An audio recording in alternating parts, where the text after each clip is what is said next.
Siti Aminah yang merawat Nabi Muhammad seorang diri setelah sang suami wafat. Ayu dan ayah Rozak pun makin terseduh.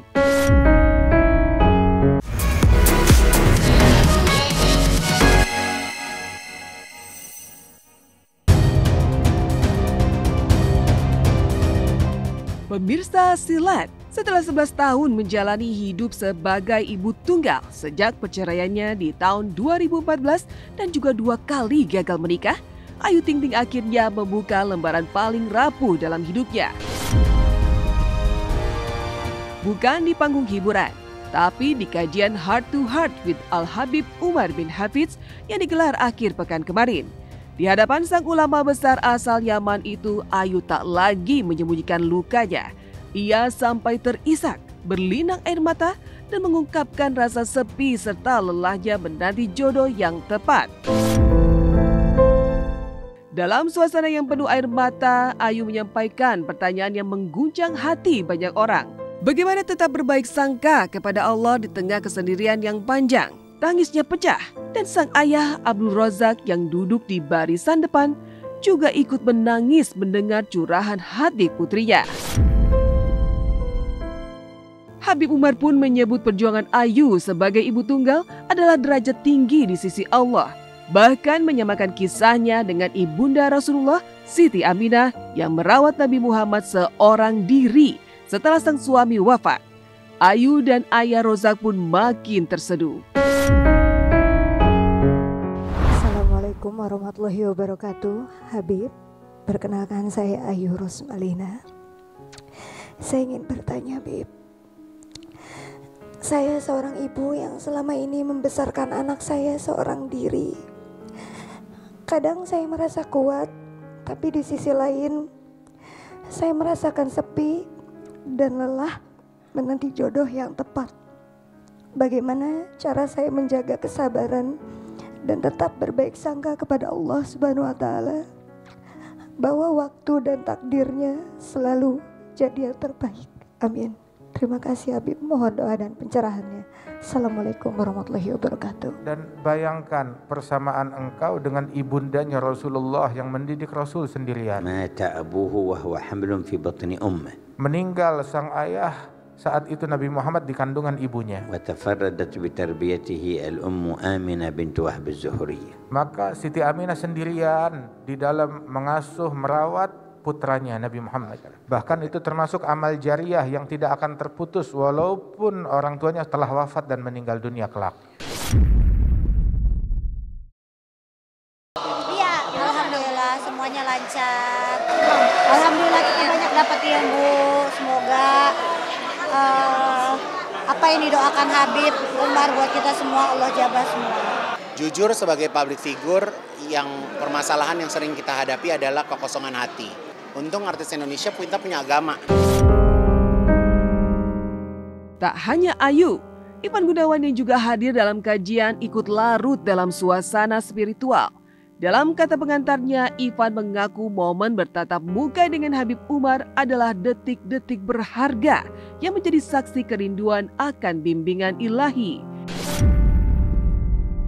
Ia menyebut dirinya dan banyak selebriti sebagai musafir yang kehausan di padang kehidupan.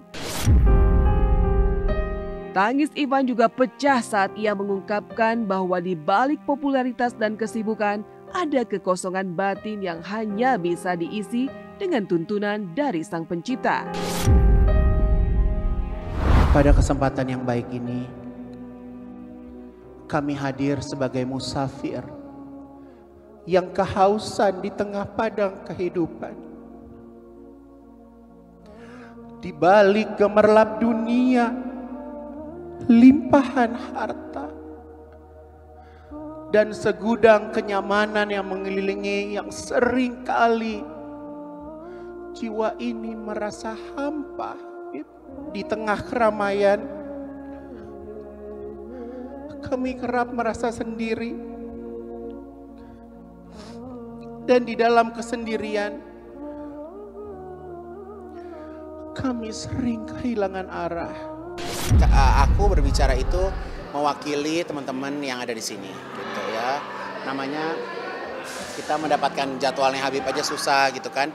Jadi ya gitu, jadi pengennya kegelisahan yang tadi aku bacakan semoga juga terjadi di teman-teman yang hadir gitu.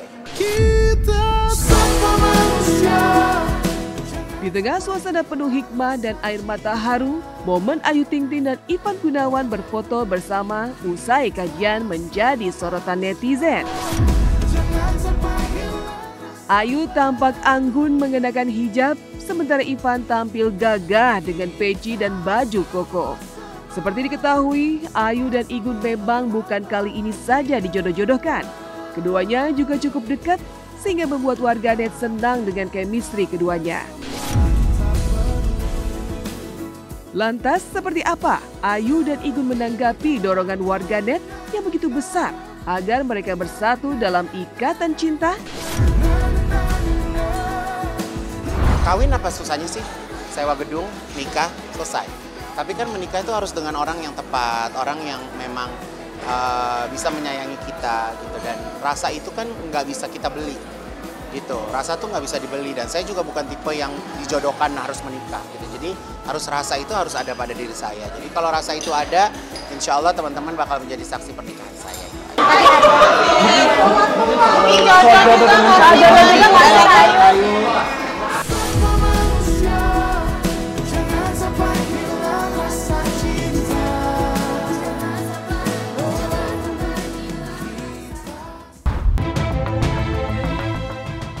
Meninggalkan tangis, Ayu Ting Ting mengaku lelah menanti jodoh. Perseteruan antara Ashanty dan mantan karyawannya, Ayu Khairun Nurisa, kini mencapai titik panas. Ayu telah ditetapkan sebagai tersangka atas dugaan penggelapan dana perusahaan senilai 2 miliar rupiah oleh Polres Tangerang Selatan. Namun bukannya tunduk pada proses hukum, Ayu justru balik menyerang. Ia menggugat Ashanty 100 miliar dan melaporkan sang artis ke berbagai instansi.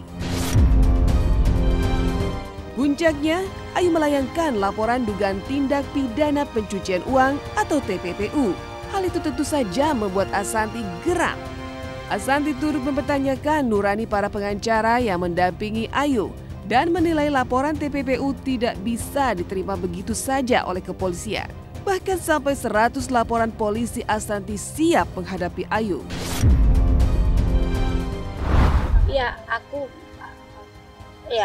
Aku juga tahu berita itu karena pasti kan kita juga dikabarin ke kuasa hukum, tapi kan beliau nggak hadir. Jadi mungkin ada panggilan kedua ya. Kalau panggilan kedua nggak hadir juga ya berarti kan nggak kooperatif gitu. Itu aja sih. Jadi mudah-mudahan dipercepat, Mas. Dengan terbitnya penetapan tersangka pada klien kami, mau nggak mau, mohon maaf gitu kan, dengan bukti yang kami sudah miliki, kami siap lakukan langkah hukum lebih jauh. Kami siap lakukan langkah hukum lebih jauh. Mau 100 laporan dia laporin pun tidak masalah. Ya, udah dan bisa laporannya dia bisa berlanjut apa enggak, itu aja kan. Ya karena aduh jangan main-mainin hukum deh ya. Ya udah terlanjur, prosesnya kan udah berjalan, ya udah kita jalan aja sekalian.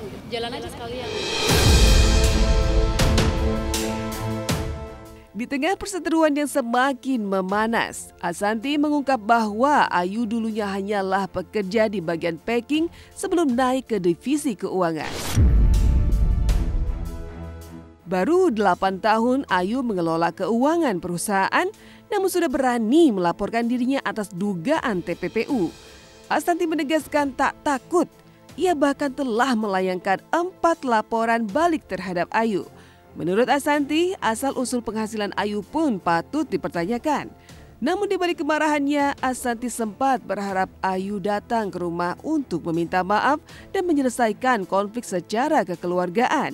Namun harapan itu tak pernah terjadi. Justru Ayu terus melanjutkan langkah hukum, bahkan sampai mengganti pengacara karena kuasa hukum sebelumnya menolak melanjutkan perkara. Laporanku kan dari satu, terus karena mereka kemarin laporan aku TPPU di Polda katanya ditolak, mereka disuruh pulang, mungkin sama polisi juga ditanya dari mana pencucian uang. Pencucian uang itu kan kalau ada orang nitip duit ke kita, terus atau dari uang apa ya gitu. Jadi TPPU tuh gak segampang itu. Jangan karena mereka pengen aku cabut laporan terus apa aja dijadiin laporan. Apa sih yang kalian tuju? Kalau kalian dari awal mau minta damai cabut laporan, kok caranya malah mau bikin orang hancur gitu kan? Ya, Asanti merasa hatinya sangat hancur. Apalagi ia menilai Ayu tak tahu terima kasih setelah 8 tahun bekerja bersama keluarganya.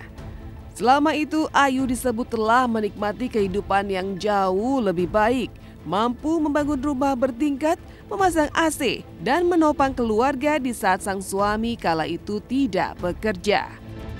Asanti menyayangkan bahwa setelah semua bantuan dan kesempatan yang diberikan, Ayu justru membalas dengan cara yang menyakitkan. Kerja 8 tahun tuh kalau dibilang gak enak kan gak mungkin ya. Beliau datang waktu itu udah awal-awal kerja bener-bener, aduh kalau aku lihat kayak gimana dia baru datang, kayak gimana dia cara semuanya lah gitu ya, sama gimana rumahnya dulu zaman sebelum ketemu aku 8 tahun yang lalu, semua ada semua tuh ibaratnya historinya. Akhirnya 8 tahun dia kerja, dia udah bikin rumah tingkat, udah punya pakai AC, udah semua ya.